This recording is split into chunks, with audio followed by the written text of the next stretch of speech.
Hi guys, welcome to the Active channel. Hope you are doing well. In this video I'm going to be showing you how to make your YouTube channel private. So let's go to YouTube first.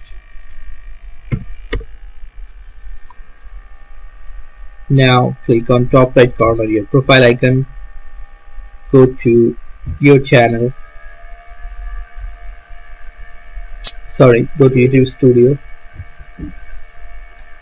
Now you can see here settings, click on settings, go to channel,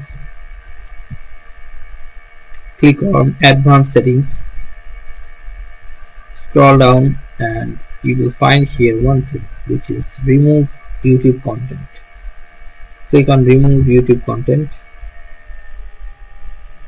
Now enter your password. I have forgotten my password, so I'm checking from my mobile.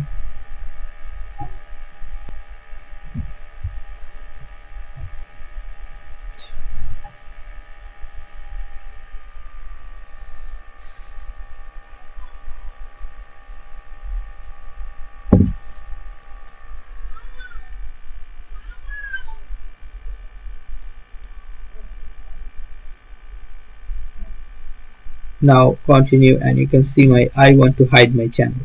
Click on this checkbox, click on this and click on hide my channel. If you click on hide my channel, your channel will be private or hidden. So guys, this is how you can do this. Guys, if you find this video helpful, then please give a thumbs up and don't forget to subscribe the channel. Thank you so much for watching the video.